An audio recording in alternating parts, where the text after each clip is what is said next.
Hello and welcome to Psycholab, the podcast that dissects the hidden psychology behind our everyday decisions. I'm your host, Josh.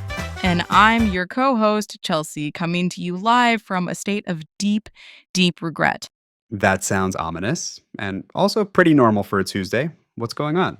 Josh, I did something impulsive. I panicked. I have a $500 non-refundable hotel room booked. Okay, well, that's not so bad. Paris, Rome, somewhere nice? Cleveland. Oh. No offense to Cleveland, but I don't even know why I'm going. I was just browsing, looking at random weekend trips, and the website, it descended on me. A little red banner popped up. Only one room left at this price, it said. Then a countdown timer appeared. This price is only available for 10 minutes. My heart started pounding. I could feel the room slipping away. I was picturing someone else, some smarter, faster traveler snatching it from me. So I clicked. I entered my credit card info in a blur, and cha-ching! Now I'm going to Cleveland. Chelsea, I'm sorry for your bank account, but I'm thrilled for the podcast because you, my friend, have just been victim of a dark pattern. A dark pattern? That sounds like something out of a spy movie. It might as well be. A dark pattern is a user interface that has been carefully crafted to trick users into doing things they might not otherwise do, like buying something impulsively or signing up for recurring payments. So it's a trap, a digital tripwire? Exactly. The one you felt for is one of the most common, creating fake urgency.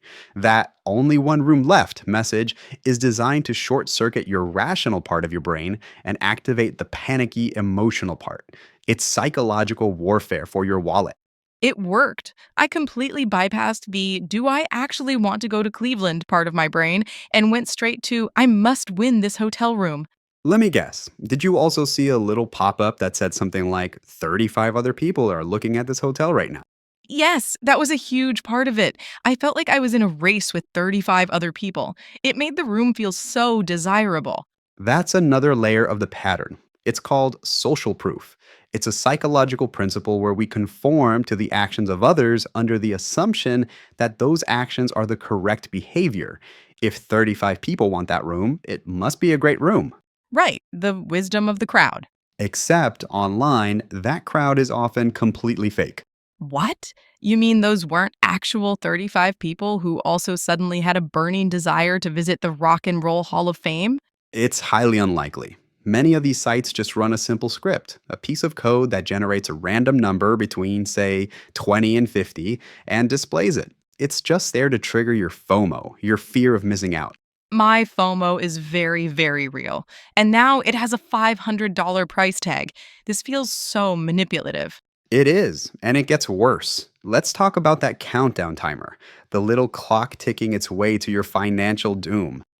Don't remind me. It was so stressful. I felt like I was defusing a bomb in a movie. 10 minutes or the special price is gone forever. Here's the secret they don't want you to know. In almost every case, that timer is completely fake. No. No way. Really? Really. It's just a bit of JavaScript code running in your browser. If you clear your cookies or open the same website in an incognito or private window, the timer magically resets. Are you telling me I could have just refreshed the page and the timer would have started over?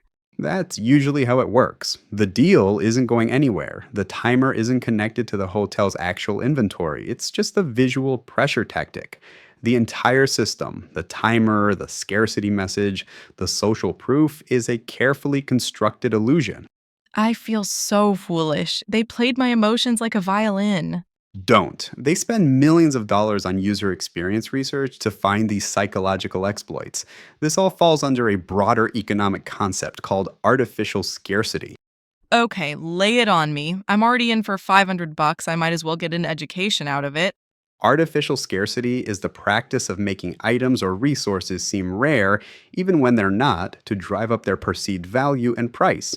Your hotel room probably wasn't the last one, but by telling you it was, they made it seem infinitely more valuable. Right, human nature. We want what we can't have, or what other people want. Precisely. And this tactic is everywhere, not just online. Think about the diamond industry. For the longest time, the De Beers company had a near monopoly and would stockpile diamonds, only releasing a small number each year to keep the price astronomically high. Diamonds aren't actually that rare geologically. Their value is a masterpiece of manufactured scarcity. Wow. So my weekend getaway is the engagement ring of the Cleveland tourism industry.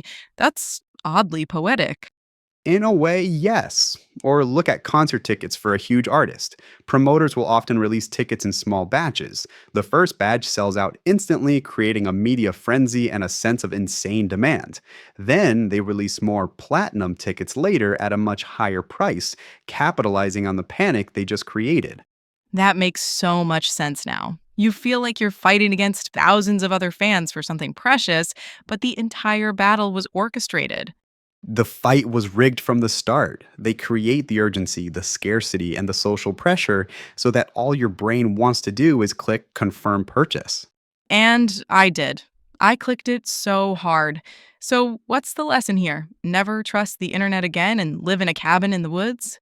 The lesson is awareness. Now that you know about these patterns, you can spot them. When you feel that surge of anxiety, that frantic pressure to buy right now, just stop. Take a breath. Ask yourself, is this urgency real or is it being manufactured for me? So, we've got fake urgency, fake social proof. What other digital traps are out there? Now I'm paranoid about every button I click. Question the interface. I like that. Right. Try opening a private browser window. Step away from the computer for 5 minutes. If the deal's still there when you come back, it probably wasn't that urgent to begin with. A 5-minute break that could have saved me $500. Well, lesson learned. I guess I'm going to Cleveland. Maybe I'll start a travel blog about expensive, impulsive mistakes. And that about wraps it up for this episode of Psycholab. We've learned that when a website is shouting hurry, the smartest response is usually to slow down. Be skeptical of scarcity. Thanks for listening. And on that note, we have to announce that there are only 3 spots left to subscribe to this podcast for free on your favorite app. Over 100 people are subscribing right now as I speak. And if you don't click that button in the next 30 seconds, the opportunity will be gone forever. Chelsea, what are you doing? Are you creating a dark pattern for our listeners? I'm just trying to pay for my hotel room. Is it working? Did we get more subscribers? No, but please do subscribe anyway, folks. We promise not to use countdown timers. We'll see you next time on Psycholab.